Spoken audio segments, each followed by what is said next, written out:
noite.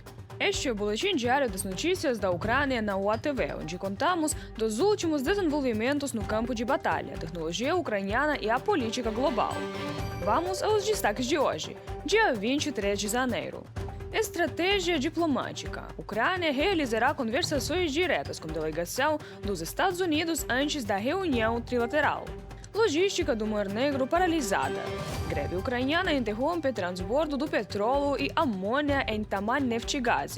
Armadilha das sanções. Exportações de petróleo russo paralisadas enquanto armadores evitam riscos comerciais, apesar dos lucros recordes. Volodymyr Zelensky anunciou as próximas negociações trilaterais entre a Ucrânia, os Estados Unidos e a Rússia, que ocorrerão nos Emirados Árabes Unidos, nos dias 23 e 24 de janeiro. Falando no Fórum Econômico Mundial em Davos, o presidente ucraniano esclareceu a sequência das próximas reuniões, afirmando que a equipe ucraniana realizará primeiro uma sessão separada com representantes dos Estados Unidos. Após essas consultas iniciais, as negociações trilaterais serão formalmente agendadas. Será a primeira reunião trilateral nos Emirados amanhã, e depois de amanhã serão 2 dias de reuniões nos Emirados. Espero que os Emirados estejam cientes disso, sim. Às vezes temos essas surpresas do lado americano. Mas de qualquer forma, eles irão para lá. Mas acho que é bom que, mesmo que seja apenas a nível tático, esta reunião trilateral tenha início. Ontem à noite, o ditador russo Putin reuniu-se com o enviado especial dos Estados Unidos, Steve Witkoff, para negociações que duraram mais de 3 horas e meia. O Kremlin descreveu as conversações como construtivas e francas, observando que um acordo de longo prazo e o fim da guerra são impossíveis sem resolver a questão territorial. Obviamente, o Kremlin quis dizer que as tropas russas não saíram de Donbass.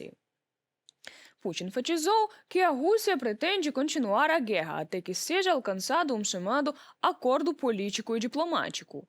Essa declaração sugere que Moscou permanece firme em seus objetivos agressivos. Volodymyr Zelensky reuniu-se ontem com Donald Trump no Fórum Econômico Mundial em Davos.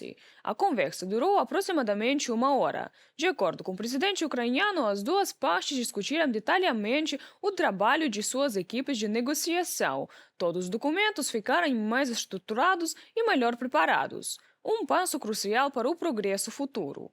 Durante a reunião, o presidente Zelensky expressou sua esperança de que, com a ajuda de Donald Trump, a Ucrânia pudesse fortalecer ainda mais seus sistemas de defesa aérea.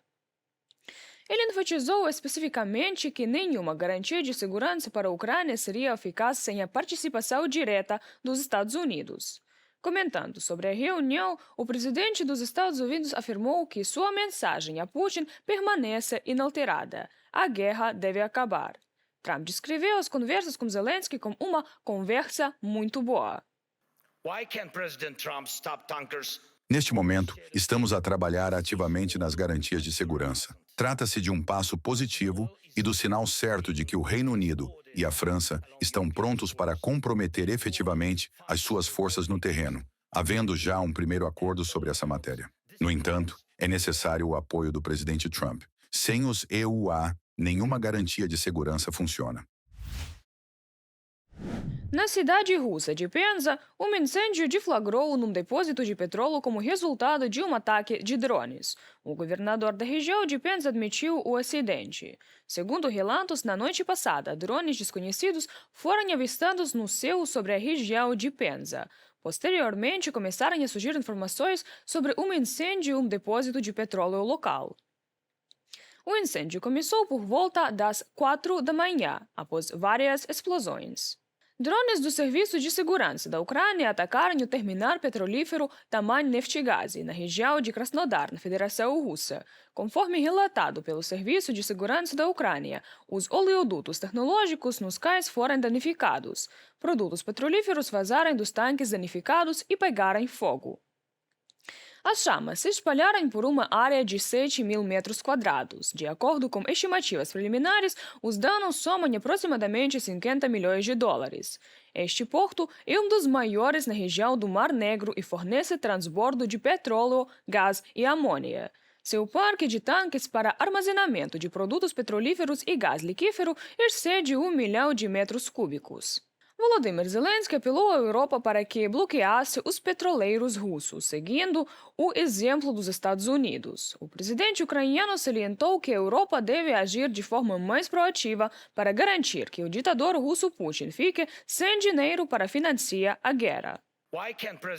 Por que o presidente Trump pode impedir os petroleiros da Shadow Fleet e interromper o fornecimento de petróleo, mas a Europa não? O petróleo russo tem sido transportado ao longo da costa europeia. Esse petróleo financia a guerra contra a Ucrânia. Esse petróleo contribui para desestabilizar a Europa. A Marinha Francesa deteve um petroleiro da chamada Frota Fantasma da Federação Russa. A informação foi divulgada pelo presidente francês Emmanuel Macron.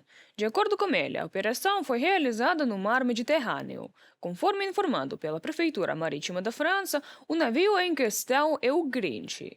Ele partiu de Murmansk no início de janeiro. O petroleiro foi incluído nas listas de sanções da União Europeia, dos Estados Unidos e do Reino Unido no verão passado. Foi iniciada uma investigação judicial.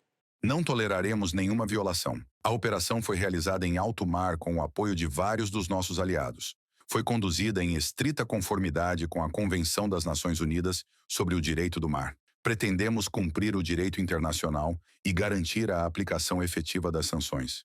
As atividades da frota paralela contribuem para o financiamento da guerra de agressão contra a Ucrânia. Emmanuel Macron, presidente da França, na rede social X. A Rússia enfrenta uma grave escassez de petroleiros para o transporte de petróleo, de acordo com relatos da Bloomberg. Os armadores recusam-se cada vez mais a disponibilizar os seus navios devido ao risco acrescido de serem alvo de sanções internacionais.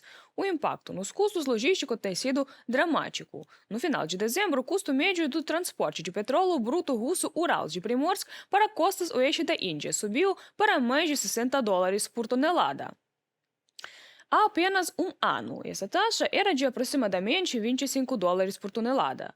Porque a exportação de petróleo russo está se tornando cada vez mais arriscada e significativamente menos lucrativa, na próxima matéria para você. A Índia está reduzindo as compras de petróleo russo em favor do combustível do Oriente Médio, informa a Reuters, citando fontes. 6 meses atrás, o presidente dos Estados Unidos, Donald Trump, impôs tarifas de 50% sobre a maioria dos produtos indianos para forçar Nova Delhi a parar de importar petróleo russo sancionado. Em dezembro de 2025, o volume de compras de combustível da Rússia caiu para o menor nível em 2 anos. A mudança em relação à Rússia ocorre no momento em que os produtores do Oriente Médio, munidos de cotas de produção mais altas da Organização dos Países Exportadores de Petróleo, mantêm os mercados globais bem abastecidos, suavizando o impacto sobre os preços. Na última mudança, a refinaria estatal Bharat Petroleum Corp abre uma nova guia concedeu licitações de 1 ano para comprar petróleo bruto iraquiano de Basra e omanense à trader Trafigura, e está no mercado para comprar petróleo Murban, dos Emirados Árabes Unidos, em uma licitação separada, disseram as fontes, que pediram anonimato. De uma publicação da Reuters. Pequim foi rápida em tirar proveito da situação. A China está reduzindo os preços de compra do petróleo russo, segundo reportagem da Bloomberg citando fontes. Desde o início de 2026, a RPC aumentou as importações de Urals para 400 mil barris por dia, mas o custo por barril caiu $10. Na verdade, Moscou simplesmente não teve escolha. Com a Índia reduzindo as compras, a quantidade de petróleo Urals armazenada em petroleiros aumentou para mais de 13 milhões de barris, o nível mais alto em pelo menos uma década, de acordo com a empresa de rastreamento de navios Kpler Ltd. Quase metade desse volume está no Mar Arábico, mas cerca de 1/5 está no Estreito de Singapura e no Mar Amarelo, colocando relativamente fácil acesso aos compradores chineses. De uma publicação da Bloomberg. Uma parte significativa do petróleo que a Rússia transporta é feita por meio dos chamados petroleiros da frota paralela. Em 20 de janeiro, o Comando Sul dos Estados Unidos apreendeu o navio Sagitta no Mar do Caribe. Foi detido como parte da campanha contra as vendas ilegais de petróleo venezuelano. De acordo com o site War Sanctions, o petroleiro Sagitta faz parte da frota paralela da Rússia e está sujeito a restrições da Ucrânia, do Reino Unido, dos Estados Unidos, do Canadá, da União Europeia, da Suíça, da Austrália e da Nova Zelândia. Este já é o 7º navio que os Estados Unidos detêm nas últimas semanas. Analistas acreditam que essas ações decisivas de Washington podem levar os países europeus a tomarem medidas mais ativas contra a frota paralela. No ano passado, houve um caso muito marcante, quando se descobriu que uma parte significativa da frota paralela russa estava registrada no Gabão. Tinha documentos de registro gaboneses, e no estado do Gabão, ninguém sabia nada sobre isso. Ou seja, os documentos eram completamente falsos, falsificados. E segundo o direito internacional, tais embarcações podem ser detidas, apreendidas, ancoradas e não autorizadas a entrar em nenhum lugar. Portanto, agora, se a Europa decidir tomar medidas decisivas, os primeiros sinais já estão aparecendo. A Rússia enfrentará enormes problemas com as exportações de petróleo pelo Báltico. E as exportações de petróleo pelo Báltico representam cerca de 60% de todas as exportações de petróleo da Rússia. Se os mercados globais se estabilizarem, o preço do petróleo russo poderá cair abaixo do custo de produção, prevêem os especialistas. Gostaria de lembrar a declaração de Trump de que seu objetivo final é estabelecer o preço do petróleo Brent no mercado mundial em $50 por barril.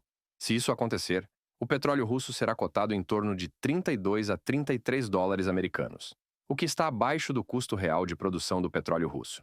Nessas condições, as empresas petrolíferas russas deixarão de ser lucrativas. Ou seja, não se falará mais em pagar a um potencial comprador para adquirir o petróleo russo.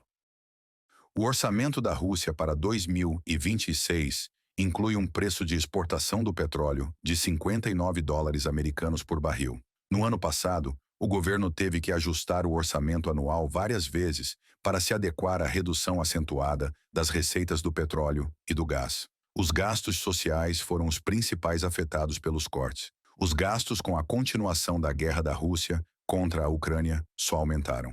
Reportagem de Andriy Dmitrenko para o ATV Notícias. Chegamos ao fim da nossa última edição dessa semana. Escreva-se nos comentários suas previsões sobre a futura reunião trilateral e se haverá novos resultados concretos para a Ucrânia. Você acha que será possível parar a guerra na Ucrânia paralisando a frota paralela da Rússia? Obrigada pela sua companhia hoje. Boa noite e bom fim de semana.